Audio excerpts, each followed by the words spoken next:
네, 반갑습니다. 갑자기 상황이, 금요일, 토요일 사이에 갑자기 상황이, 바뀌고, 또, 토요일 날 정부에서 대국민 담화를 하면서, 종교 활동에 관련해서 당부의 말이 있었기 때문에, 저희도 이웃 사랑한다는 관점에서, 저희가 한 주, 새벽, 수요, 금요, 그리고 모든 모임을 중지하기로 했습니다. 하지만, 신앙의 중지는 아닙니다. 저희가 새벽 기도는 저희가 녹화를 해서 그 전날 8시 정도에 저희가 전 교인들에게 나누려고 합니다. 그래서 각자 편한 시간에 그 말씀 가지고 함께 기도해 주시고요. 수요 예배, 금요 기도회도 저희가 영상을 만들어서 그 시간에 수요 예배 시간과 금요 기도회 시간에 올려드리도록 하겠습니다.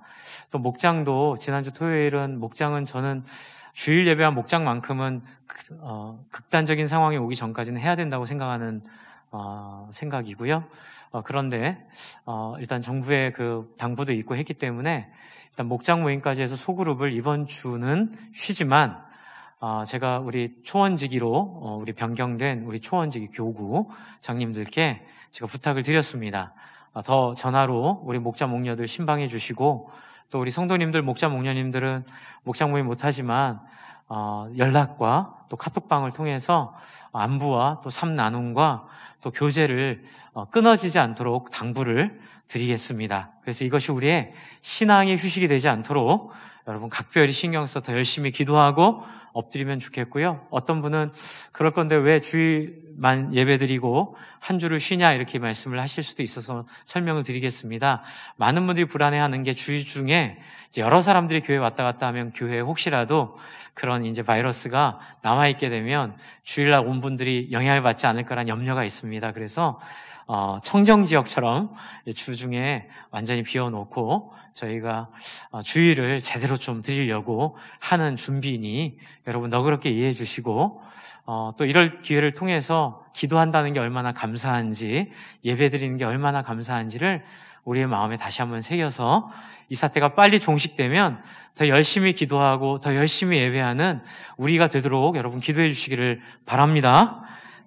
오늘 말씀을 함께 나누도록 하겠습니다. 오늘 말씀은 지난주에 이어진 말씀입니다. 지난주에 여러분 할례 얘기 드렸죠?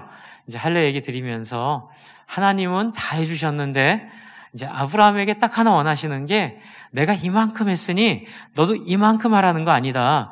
내가 이만큼 했으니 너는 이만큼이라도 나에게 좀 네 마음을 보여달라.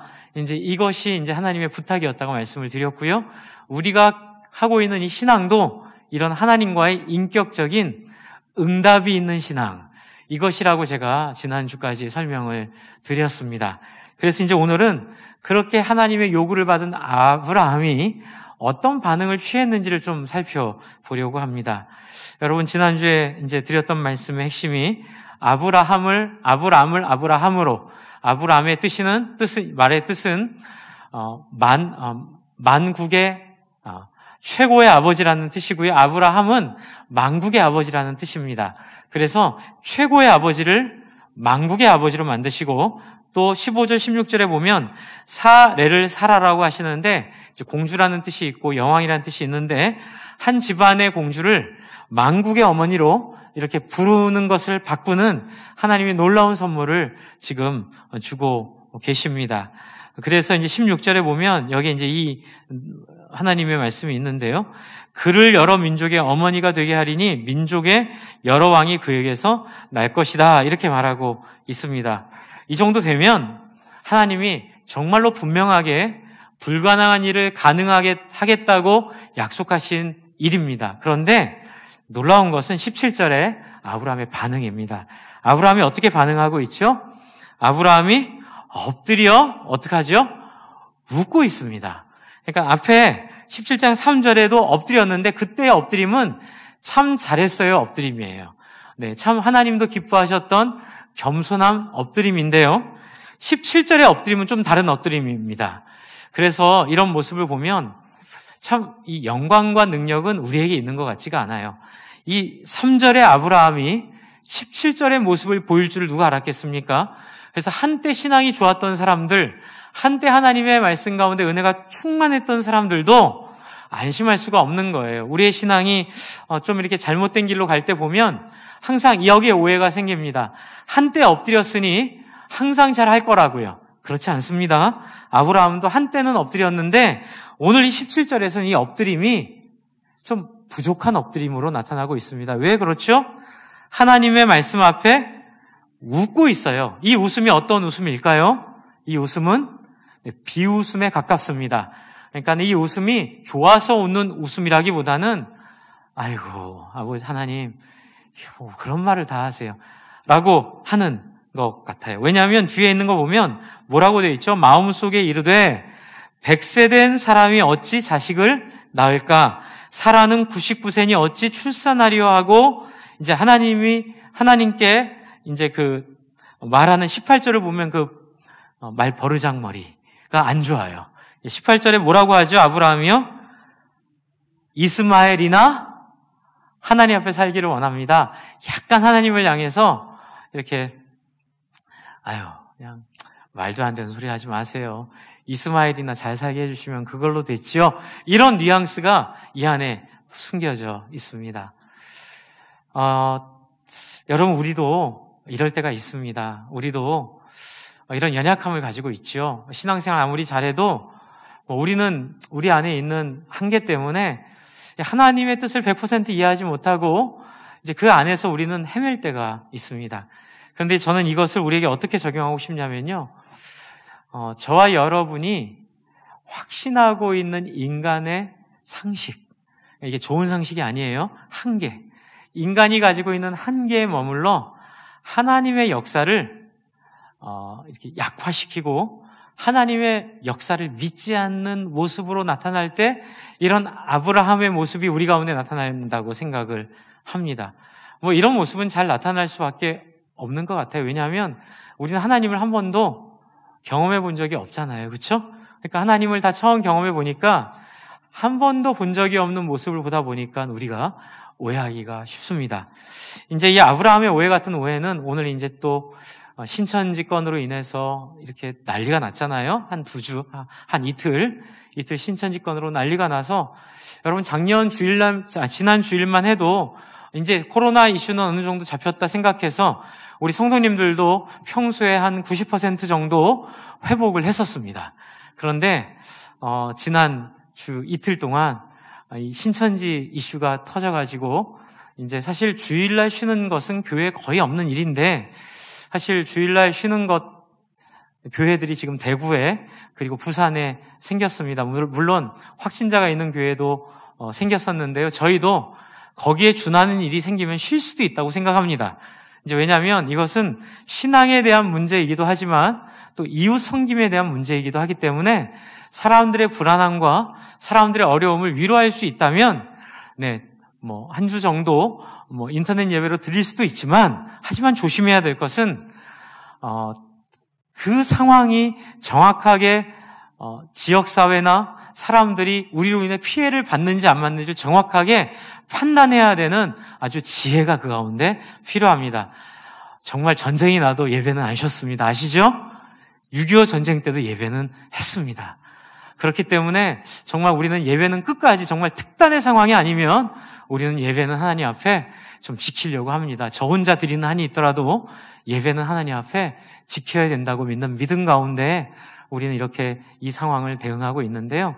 그렇다면 우리에게 있어서 이 아브라함이 생각하는 웃을 수밖에 없는 하나님 그렇게까지 신앙생활 해야 돼요 라고 생각할 수밖에 없는 몇 가지 사항이 있는 것 같아 말씀을 좀 나누겠습니다. 특별히 여러분 세속적인 가치관이 그렇습니다. 세상적인 흔들 수 없고 바꿀 수 없는 그런 우리의 기준들 있잖아요. 그게 뭡니까? 돈이 있어야 삽니다. 이런 거 있잖아요. 그렇죠? 그리고 부자가 좋습니다. 그리고 성공해야 됩니다. 그리고 경쟁에서 이겨야 됩니다. 이거는 모든 사람들 속에 아브라함이 갖는 상식처럼 아이고 나이가 100세가 되고 내 아내가 99세가 되는데 무슨 아이를 낳겠습니까? 라고 생각하는 그런 비슷한 내용으로 저희가 적용해 볼 수 있습니다. 목사님 신앙도 좋은데 우리가 살고 봐야지요. 물론 이 말이 갖는 위험함도 알고 있습니다. 하지만 또 여러분, 이 말 속에 있는 우리 안에 있는 이 아브라함이 했던 그 하나님을 향한 그 태도. 하나님, 아이고, 우리가 먹고 사는 게 먼저지 신앙이 먼저겠어요? 하나님 믿는 게 먼저겠어요? 우리가 살고 봐야죠 라고 말하는 것이 이런 아브라함이 보여주고 있는 모습과 비슷할 수 있다는 생각을 하게 됩니다. 왜냐면요, 지금 신천지 문제로 난리잖아요. 여러분, 신천지는 구원파나 신천지나 그리고 그 천부교 박태선 장로가 했던 천부교나 그리고 통일교나 다 비슷합니다. 그 안에 옛날로 거슬러 가면 다 친구들 또는 같은 그룹에서 같은 교회에서 일했던 사람들이 나와서 그 이단들을 다 구성하고 있는데요. 이단들의 특징이 뭔지 아십니까? 바로 이 부분이에요. 이단들의 특징이 지금 아브라함이 한 태도를 그냥 하나님 앞에서 교정받지 않고 그냥 줄기차게 하나님이 뭐라 하든 상관없이 그것을 절대적으로 믿고 그걸 기준으로 신앙생활을 하려고 하는 유혹이 그 안에 있습니다. 그게 뭘까요? 사람은 돈이 있어야 된다. 그리고 성공해야 된다. 그리고 가장 결정적인 건 나만 구원받으면 된다. 그러니까 다른 사람이 구원받아도 좋지만 다 안 되면 만약에 저 배에 탈 사람이 5명밖에 못 타는데 여기 있는 사람이 12명이면 무조건 나는 저 5명 안에 들어가야 된다라고 생각하는 게 지금 그 신천지나 구원파나 이 이단들이 가장 능력 있게 사람들을 유혹하고 사람들을 속이는 가장 결정적인 자리는 너만 구원받을 수 있어. 사람들 다 구원 못 받아도 너는 잘 돼야 되잖아. 너는 행복해야 되잖아. 여러분, 이 부분으로 사람들을 자극하는 거예요. 그래서 저는 조심스럽긴 한데 여러분, 저는 다단계랑 똑같다고 봅니다. 혹시라도 이 자리에 다단계를 했거나 하고 계신 분들이 있으면 용서하고 들어주십시오. 그걸 했다고 잘못됐다는 게 아니고요. 그걸 했으면 회개하라고 말씀드리는 겁니다. 회개하셔야 됩니다. 그 자리에서 떠나셔야 됩니다.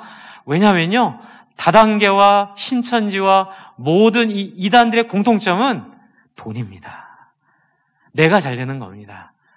교회에서는 다단계를 허용하는 순간, 이단의 다단계를 허용하는 순간 교회가 무너지기 시작한다고 교회 정신과는 관계가 없다는 뉘앙스의 얘기를 그때 같이 들으면서 제가 그때 이거는 문제가 심각하다는 생각을 했습니다. 주 안에 사랑하는 성도 여러분, 용서하고 들어주십시오. 돈을 주로 여기고 성공을 주로 여기는 것은 하나님이 인정하지 않습니다. 다단계 문제는 내 유익을 위해 다른 사람을 이용하는 거예요. 근데 그 안에 뭐가 있냐면 거짓말이 있어요. 너를 위한다고 말하지만 실제로 핵심은 그게 아니고 내가 돈을 버는 거예요. 그런데 사람들은 물어봅니다. 목사님, 비즈니스랑 다단계가 뭐가 달라요? 다르죠? 차라리 정직하게 보험 영업을 하고 자동차 영업을 하고 핸드폰을 만들어 팔고 의료 기술을 가지고 사람들을 고쳐주는 건 정직한 겁니다. 왜요? 뭐로 만나는 거죠? 물건으로 만나는 거예요. 그 안에는 거짓이 있을 수 없어요.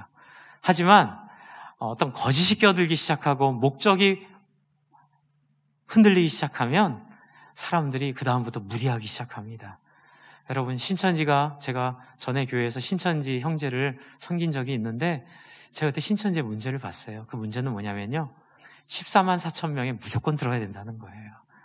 딴 사람은 몰라도 나는 그 14만 4천 명의 숫자에 무조건 들어가지고 거기서 나는 구원받고 그 다음에 뭐가 있냐면 이 땅과 이 세상을 지배하는 세상 왕이 된다는 그런 약간 탐욕스럽고 그 약간 좀 하나님 말씀이긴 한데 그것이 이 아브라함이 웃고 아브라함이 믿지 않았던 하나님, 세상에 그렇게 살면 사람이 어떻게 살아요?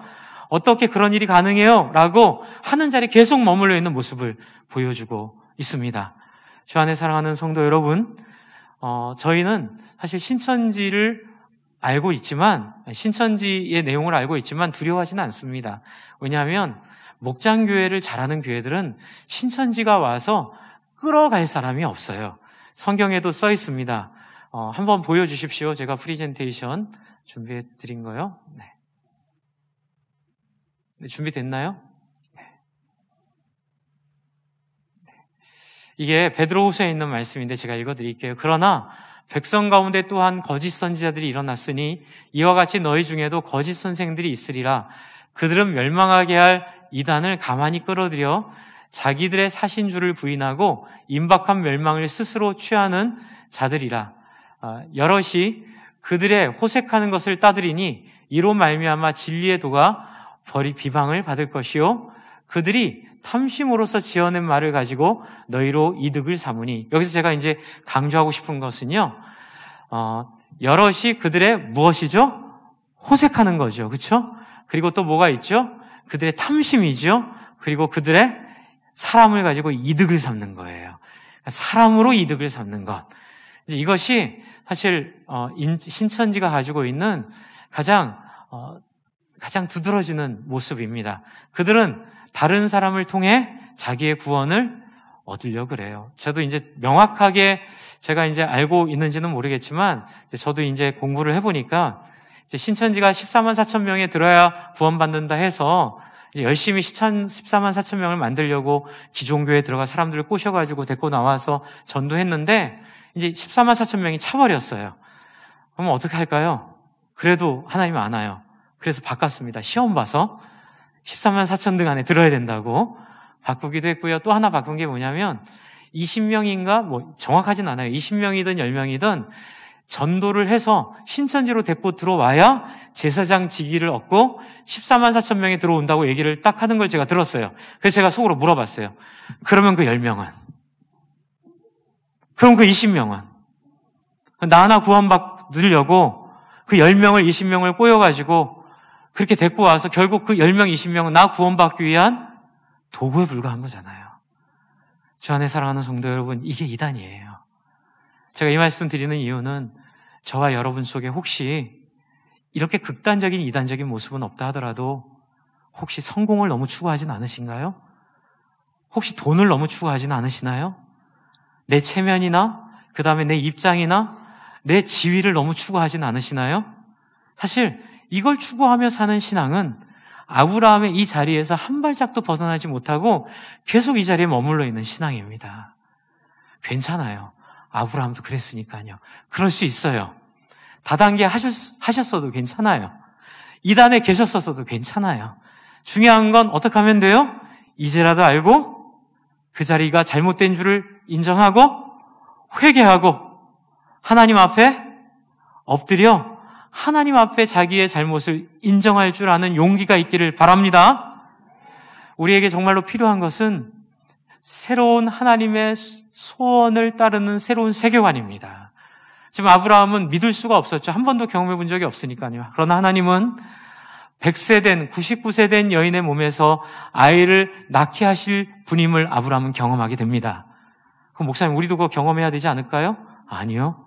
우리 경험했잖아요. 아니요, 목사님 언제 경험했어요? 경험했어요. 언제요? 성경을 통해서 아브라함을 통해 경험하셨잖아요. 이게 성경의 영광이에요. 미련하게 우리 머리에 터져가면서 그렇게 다 경험하지 않아도 하나님의 사람들이 이미 성경에서 경험한 그 경험이 우리의 신앙의 근거가 되기를 바랍니다. 그래서 저와 여러분 속에 이 아브라함이 보여준 이러한 이 웃는 거, 하나님을 향하여 치 하고 웃는 거, 그리고 하나님, 목사님, 목사님이니까 그런 말씀할 수 있겠죠. 근데 우리처럼 한번 세상에 나와 살아봐요. 그렇게 거짓말 안 하고 그렇게 투쟁하지 않고 어떻게 돈 벌어 살 수 있는지 부탁합니다. 그래서 여러분 하나님 그 자리에 두신 거예요. 제가 그거 못하니까 저는 불쌍히 여기셔서 이 자리에 두신 거고, 여러분은 그거 할 수 있으니까 그 직장에 두신 거예요. 여러분 거짓말 안 하고도 하실 수 있습니다. 세상 방법 따르지 않고도 이겨낼 수 있습니다. 그래서 여러분, 신천지가 사실 두렵지 않는 이유 중에 하나는 건강한 교회에는 신천지가 들어와서 힘을 쓸 수가 없습니다. 신천지가 이제 교회를 공략하는 가장 결정적인 자리는 불만이 많은 분들이에요. 근데 그 불만이 왜 많냐면 욕심이 많기 때문에 불만이 많은 거예요. 늘 교회에서 내 주장, 그 다음에 내가 이렇게 건강해지고, 내가 교회를 통해서 부자가 되고, 내가 교회를 통해서 인정받고, 내가 교회를 통해 사람들한테 존경받는다는 그 욕심이 가득 차 있으면 그게 사람이 다 안 채워지잖아요. 그러면 그 안에 그 목마름을 가지고 있는 사람에게 신천지가 접근하고 어떻게 하냐면 인정해 줍니다. 신천지의 특징이 뭐냐면 굉장히 사람한테 잘합니다. 우리 목장보다 더 잘할 수도 있어요. 그런데 우리 목장과 다른 결정적인 자리가 그 다음에 있어요. 신천지는 그 다음에 이 사람들을 다른 성경 공부로 인도합니다. 야, 교회 불만 많지. 그래, 교회는 타락했어. 그리고 너 인정 안 해주잖아. 근데 너 인정해 주는 데 있어. 거기 성경 공부 한번 하러 가지 않을래? 근데 두 번째가 이건 100%입니다. 비밀이야? 아무한테도 성경 공부하러 간다면 안 돼? 특별히 목자한테나 목사님한테나 아무한테 성경 공부하러 간다고 얘기하면 안 돼. 이렇게 비밀을 조건으로 하면 100% 신천지 소속입니다. 그러나 여러분 교회 안에 우리가 뭘 강조하죠? 우리가 강조하는 거 아시죠? 영혼구원의 제자 삼는 것. 또 하나는 뭐죠? 나보다 남을 낮게 여기고 다른 사람을 성공시키는 삶. 그렇습니까? 여러분 다른 사람을 성공시키는 삶을 살고 싶으십니까? 네. 내가 대접받고 싶은 대로 남을 대접하는 것. 만약 5명만 살아남을 수 있는 자리가 만약 있다면 천국은 그렇지 않아요. 그런데 진짜 그렇다고 친다면 하나님의 뜻은 내가 그 자리에 가는 거 아니에요. 다른 사람을 그 5명의 자리에 양보하고 저는 사라지는 게 그게 예수님이 우리에게 보여주신 성부, 성자, 성령님의 아름다운 모습이고 우리를 통해 그 모습을 회복하고자 이 아브라함을 불러 하나님의 나라의 씨를 시작하게 하심을 믿습니다. 여러분 이 생각으로 확고하게 우리가 서 있으면요 신천지가 와서 건드릴 사람이 없어요. 그래서 저는 오히려 우리 교회들을 향한 하나님이 주신 성가신 존재다. 그러나 여러분 신천지도 사람입니다. 혐오하거나 모욕 주지 마십시오. 혹시라도 그런 분들 주변에 아시는 분들 계신다면 정말 인격적으로 대해주시고 정말 그리스도의 사랑을 보여주시고 그분들이 잘못됐는지를 설득할 필요는 없어요. 토론할 필요는 없어요. 하지만 혐오하거나 공격하거나 비난하지 마시기 바랍니다. 우리는 하나님의 형상으로 지음받은 하나님의 사람입니다. 예수님이 언제 로마 군인을 향하여 칼을 뽑으셨고 예수님이 언제 가룟 유다를 향하여 혐오하거나 비난하셨습니까? 배신당할 거 뻔히 알고도 가룟 유다 인간 대접해 주시고 저는 그게 너무 좋아요. 로마 군인들 인간 대접해 주시고 여러분 세상은 다 나한테 잘못하는 사람은 무찌르라고 말하지만 하나님은 그들의 손에 죽더라도 그들을 존중하고 그들을 사랑하라 하신 것이 기독교 역사 2000년을 지금까지 있게 한 능력인 줄을 믿습니다. 이번 코로나19를 통해서도 참 우리 안에 우리의 모습을 보게 됩니다. 여러분 제가 어젠가 그제 제가 참 존경하는 고신의 제 선배님 한 분 계시는데 화란에서 공부하고 오셨고 화란에서 목회를 하다가 한국에 오신 분인데 참 귀한 글을 올리셨어요. 그 글의 내용은 뭐냐면 코로나19를 통해서 우리가 남을 혐오하거나 그리고 다른 사람을 비난하기를 멈추고 어떻게 기독교인 누군가를 생각해 보자는 거예요. 흑사병이 돌았을 때 중세 흑사병이 돌았을 때에 또 여러분 카타콤 아시죠? 그 카타콤은 무덤이었어요. 온갖 전염 병균이 득실득실한 그 무덤 속에서도 그 기독교인들은 사람들을 불쌍히 여겨 치료해 줬고요. 물론 자기도 보호해야 되지만 보호하는 것도 중요하지만 다른 사람을 살리는 것도 중요한 그래서 여러분 이러한 코로나19의 사태가 지나가고 나서 남는 것은 나 하나 살아남은 그 정도의 끔찍한 일은 벌어지지 않기를 바랍니다. 이 일을 잘 지키고 이겨내지만 신앙인으로 이겨내시기를 바랍니다. 좀 두렵고 어려운 일이 있다 하더라도 하나님 앞에 깊이 고민하고 생각하셔서 그리스도인으로 해야 될 말과 그리스도인으로 해야 될 자세와 태도를 기억하시기를 바랍니다. 왜요? 우리에게는 다음과 같은 하나님이 있기 때문에 그렇습니다. 여러분 이런 아브라함의 삐딱한 모습을 보고 여러분 19절을 한번 보세요. 하나님이 이르시되 여러분 뭐라고 하시죠? 하나님이 이르시되 뭐라고요? 아니라 전 여기서 울컥했어요. 아니라 하나님이 왜 이렇게까지 하셔야 돼요? 이 정도까지 해주고 저 지경으로 태도를 취하면 벼락 한번 날려야 되는데 하나님이 뭐하여? 해명하고 계세요. 하나님이 설명하고 계세요. 물론 언약을 맺은 다음에는 하나님이 심판도 하시고 벼락도 내리시고 질병도 주셔서 죽이기도 하시고 하시지만 여러분, 저는 믿습니다. 예수 그리스도를 통하여 그 언약의 제한된 행위가 끝났고 예수 그리스도를 통하여 지금 보여주고 있는 이 언약 전에, 이 출애굽기에 있는 시내산 언약전에 이 아브라함을 설득하는 이 본질적인 모습이 예수 그리스도를 믿는 저와 여러분의 모든 삶 속에 적용된다고 저는 믿습니다. 이것이 율법이 완성됐다는 의미이고 율법이 폐지됐다는 의미입니다. 이제 그런 패턴으로 하나님 우리에게 다가오십니다. 율법 시대에는 이렇게 하나님이 심판하셨지만 예수 그리스도를 통하여 저와 여러분에게 아브라함 대하듯이 우리에게 다가오세요. 주 안에 사랑하는 성도 여러분, 괜찮습니다. 뭘 잘못하셨거나 혹시 다단계에 빠지셨거나 심지어는 이단에 빠지셨어도 괜찮아요. 저희 교회는 없다고 생각은 되지만 혹시라도 신천지에서 오신 분이 있더라도 괜찮아요. 괜찮습니다. 하나님이 불쌍히 여기시고 하나님이 설명해 주십니다. 왜요? 하나님은 어떤 분이세요? 한 번 더 말씀을 보여주세요. 출애굽기 있는 말씀, 다음 말씀입니다. 그 다음 말씀입니다. 다음 장으로 보여주십시오. 프리젠테이션 다음 장으로 보여주십시오. 출애굽기 34장에 있는 말씀입니다. 우리 여러분 작은 목소리로 같이 침이 튈까봐 작은 목소리로 같이 읽겠습니다. 저는 여기서 해봐야 머니까 괜찮습니다. 같이 한번 읽습니다. 시작. 여호와께서 그의 앞으로 지나시며 밤 선포하시되 여호와라 여호와라 자비롭고 은혜롭고 노하기를 더디하고 인자와 진실이 많은 하나님이라.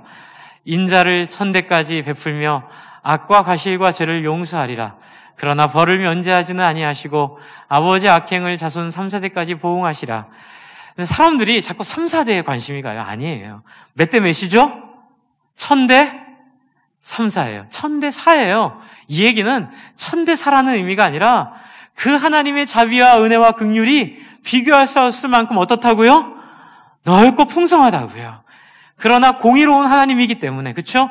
공의는 지키고 계시고 공의로움은 가지고 계시는 하나님이시기 때문에 예수를 십자가에 달려 죽게 하셨잖아요. 주 안에 사랑하는 성도 여러분, 저와 여러분이 이 공의로운 하나님 앞에 인자하시고 자비로우신 하나님 앞에 우리가 서 있음을 믿으시기 바랍니다. 그래서 하나님이 우리를 설득해 주세요. 그분은 인자하시고 자비로우시고 은혜가 풍성하신 하나님이세요. 그래서 여러분 우리에게 희망이 있습니다. 참 이번 코로나19 사태를 지내면서 참 제가 속상했던 게 뭐냐면 이 기독교 카톡방에 거짓 뉴스가 너무 많이 날아다녀요. 제가 처음부터 거짓 뉴스인지 몰랐어요. 그런데 이제 저도 담임 목사니까 제가 팩트 체크를 열심히 합니다. 제가 잘못된 정보에 오염되어 있으면 여러분이 손해를 보잖아요. 그래서 제가 JTBC, KBS, MBC, SBS, CBS 이 방송에는 팩트 체크를 늘 체크합니다.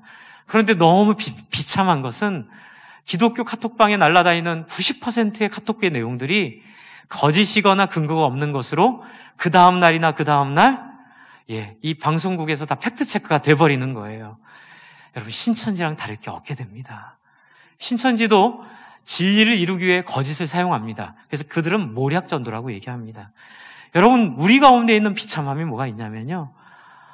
어쩌다가 한국 교회가 이렇게 됐을까? 우리가 옳다고 믿는 것을 이루기 위해 거짓을 스스럼 없이 사용을 해요. 거짓말인지 아는데도 그걸 갖다가 좌던 우던 상관없습니다. 정치적인 자기의 이해관계에 따라서 정부를 좋아하는 사람들은 또 좋아하는 나름대로 또 반대편을 거짓 뉴스를 만들어서 갖다 뿌리고요. 또 그 반대편은 또 반대편 자기 유리한 것 가져가 막 뿌려요. 이런 비참하고 이런 처절한 상황 가운데 여러분 우리 하나님의 자비를 구합시다. 하나님의 긍휼을 구합시다. 여러분 진리는 거짓으로 이루어지지 않습니다. 진리는 비열함으로 이루어지지 않습니다. 진리는 옳음으로 진리는 생명을 거는 당당함으로, 자기를 내어주는 진실함으로 진리는 이루어짐을 믿습니다. 여러분, 지금 하나님이 그렇게 임하시는 거예요. 하나님이 오셔서 아니라 이렇게 말씀하시고, 내가 내 아내 사라가 내게 아들을 낳으리니 너는 이름을, 이라고 얘기를 하고 계시죠. 보세요. 여기서 내가 몇 번 나오죠? 너가 몇 번 나오죠? 너가 3번 나오죠. 내 아내 사라가 내게 아들을 낳으리니 너는 그 이름을, 내가 3번 나오죠? 네, 이만큼 하나님이 아브라함과 소통하기를 원하시는 거예요. 그 아브라함에게 뼈에 닿도록, 살에 닿도록, 아브라함의 마음에 닿도록 하나님이 자세하게, 구체적으로, 명확하게 설명해주고 계십니다. 여러분, 또 이단에 넘어가는 분들의 특징은 신앙이 불명확한 분들이 있어요. 그냥 성령님이 저에게 그렇게 느끼게 하셨습니다, 이렇게 얘기하면서 갑자기 뜬금없는 얘기들 하는 분들, 여러분 100% 하나님 못 만난 분들입니다. 죄송합니다. 제가 갖는 확신입니다. 하나님은 그렇게 애매하고 불명확하고 개인적으로 얘기하지 않으십니다. 하나님 뜻은 분명합니다. 하나님 뜻은 영혼 살리고, 다른 사람 위해 죽고, 다른 사람을 섬기고, 다른 사람을 온전케 하고 잘 살게 하는 일, 그 일을 중심으로 우리의 삶을 인도하심을 믿습니다. 목사님은 어떻게 잘 아세요? 저요? 성경을 보니까는요. 성경의 21권 처음부터 끝까지 한 번도 틀어지지 않고 계속되는 주제는 바로 그것입니다. 네가 대접받고 싶은 대로 남을 대접하고, 다른 사람을 불쌍히 여기고 긍휼히 여기라. 그리고 명확한 사언적 예언은 이미 성경으로 끝났음을 우리는 믿습니다. 그러면 여러분, 사도의 흉내를 내는 분들을 피하십시오. 여러분, 유명한 목사님들 중에도 이렇게 약간 이 신사도의 영향을 받으셔가지고 자기 하고 싶은 얘기를 그냥 오늘 성령님이 나에게 말씀하셨는데 이러면 저는 안 듣습니다. 그럼 그분 얘기예요. 저와 여러분의 삶 속에도 여러분 하고 싶은 얘기 있으면 정직하게 내 생각엔 이렇게 얘기하십시오. 하나님의 생각에는 이런 식으로 얘기하는 건 굉장히 큰 위험이 있습니다. 그러나 이건 가능합니다. 말씀해 보니까 이러하니 하나님의 뜻이 이런 것 같아 제가 이렇게 생각합니다. 이런 명확한 신앙으로 하나님 우리와 함께 하심을 믿으시기 바랍니다. 왜요? 아브라함에게 3번을 내가, 너의 이렇게 표현하시면서 명확하게 어떤 일이 어떻게 일어날지를 짚어주고 계십니다. 그래서 중요한 것은 여러분, 말씀을 배우는 겁니다. 말씀을 공부하는 겁니다. 또 신천지가 이제 잘못된 접근이 하는 게, 교회에 들어와서 말씀 공부하자고 아까 말씀드린 것처럼 꼬시는데, 그래서 말씀드립니다. 말씀 공부해야 되지만 명확하게 해야 됩니다. 여러분의 공동체 안에서 검증된 목회자들을 통해서 하는 말씀만 공부하시기를 바랍니다. 말씀 공부해야 된다 그래서 여기저기 가서 막 듣고 배워오지 마시기 바랍니다. 여러분, 저희 믿으셔도 돼요. 저희 교회는요. 예, 우리 현창학 교수님도 계시고, 안명준 교수님도 계시고, 또 우리 원로 목사님도 계시고, 또 저도 여러분이 얼마나 까다롭게 고르셨습니까? 그쵸? 여러분이 얼마나 까다롭게 골랐는지 제가 와서 들었습니다. 감사합니다. 까다롭게 고르셨으니 믿으셔도 됩니다. 그러니 말씀을 제대로 전하는지만 여러분이 크로스 체크해 주시고, 이 교회 안에서 있는 프로그램만 들으시기를 바랍니다. 그리고 또 다른 데 가셔서 배우고 싶으신 게 있으면 꼭 저와 상의해 주시거나 우리 목회자들과 상의해 주셔서 저희가 알고 있는 상황에서, 예를 들어 두란노 성경대학이나 합동신학대학원에 가서 공부하는 이런 것들은 저희가 충분히 격려하고 지지하니 이런 일들은 할 수 있습니다. 이제 그렇게 여러분이 이해해 주시기를 바라고요. 무엇보다 상공부 원래 3월에 시작하려고 그랬는데 코로나 덕분에 일단 4월로 연기를 했습니다. 어쨌든 시작하는 상공부에 다 참여하셔서 열심히 상공부 같이 공부해 주시기를 바랍니다. 그리고 이제 그 다음에 보시면 이름을 지어주시는데요. 그 이름이 뭐예요? 19절의 후반에 그 이름을 무엇으로 하라? 이삭으로 하라. 여러분, 이삭의 뜻이 뭘까요? 웃었다는 뜻이에요. 이렇게 할 수 있어요. 17절에 아브라함이 엎드려 이삭 했다. 그래서 하나님이 그 아들 이름을 이삭이라 했다. 그러니까 웃었기 때문에 그 아들 이름을 웃음이라고 했어요. 여기서는 또 하나님의 이 지정의 중에 정을 느낄 수 있어요. 하나님의 정이 이 가운데 있습니다. 하나님의 여유이고 유머입니다. 여러분, 우리는 하나님의 능력 가운데 사는 사람들입니다. 그러니까 무슨 일이 생기면 뭐 호떡집에 불 난 것처럼 할 필요가 전혀 없어요. 그렇죠? 코로나가 오던 신천지 문제가 있던 뭐 어떤 문제가 전쟁이 터지더라도 여러분, 우리는 오히려 하나님의 은혜 안에서 여유롭게 때로는 유머도 발휘해가면서 이 문제를 해결할 수 있을 줄을 믿습니다. 하나님 얼마나 여유로운지 모르세요. 저같이 급한 사람은요, 그냥 아브라함이 엎드려 웃을 때부터 열이 받을 거예요. 그래가지고 그냥 쥐잡듯이 갖다 잡았을 텐데 하나님 얘기 다 들으시고, 그렇죠? 이스마엘 얘기까지 다 들으시고 하나님이 설명하시다가, 그리고 하나님이 씩 한마디 하시죠. 그래, 네가 웃었으니 네 아들 이름을 이삭이라 하자. 여러분, 이삭이라는 히브리어 원어 발음은 제가 정확한지는 모르겠지만 이렇게 배웠습니다. 이착 이렇게 배웠으니까 이착, 이게 된 발음이 섞이는 거예요. 그러니까 순 발음이 아니라 된 발음이 나거든요.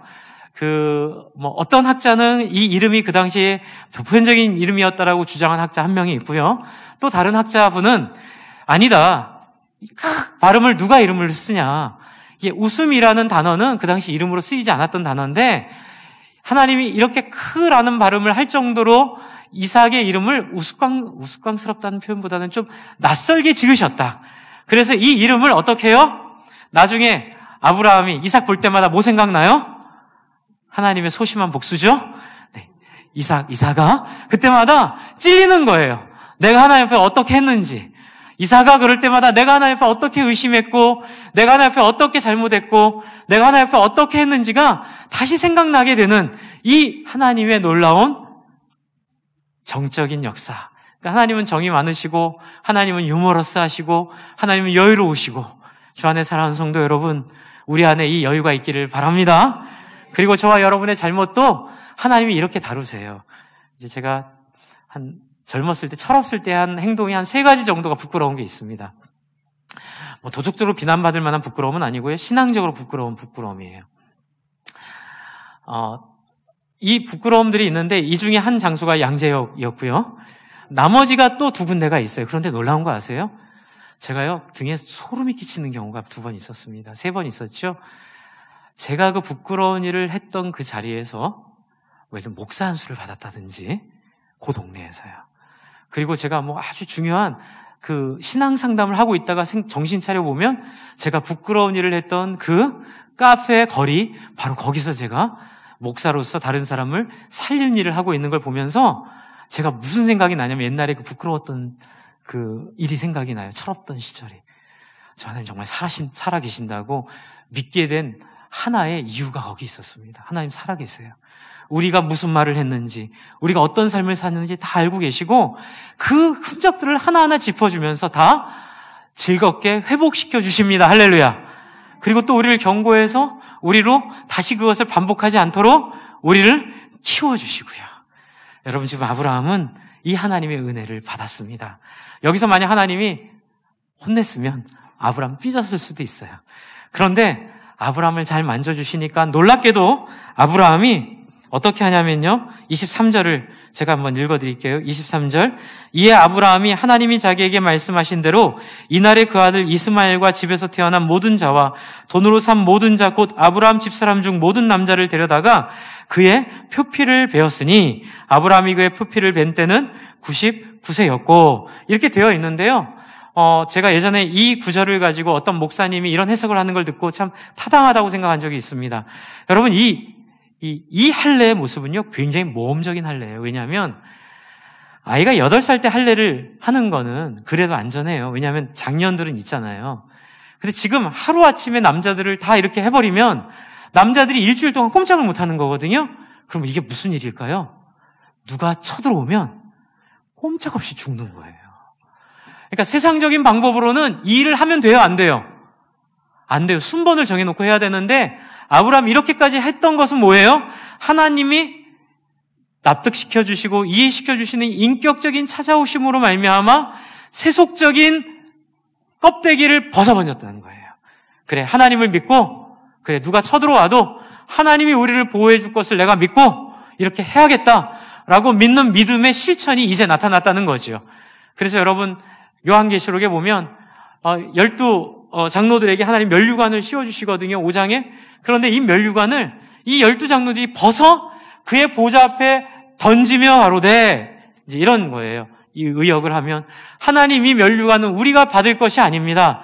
우리의 믿음이지만, 우리가 믿음으로 구원받았지만 이 믿음조차도 당신으로부터 나왔음을 고백합니다. 이 고백이거든요. 그러니까 여러분, 바로 이 모습이에요. 아브라함의 위대한 믿음의 조상의 모습조차도 누구의 수고예요? 하나님의 수고예요. 저는 이렇게 아브라함을 멋쟁이 믿음의 조상으로 만드신 하나님께서 저와 여러분의 인생을, 코로나를 통하여 또 우리의 삶의 여러 가지 과정을 통하여 저와 여러분의 인생을 이렇게 만드실 줄로 믿습니다. 분명히 그렇게 만드실 것입니다. 그래서 하나님의 사람으로 우리 함께 세워져 가실 줄을 믿습니다.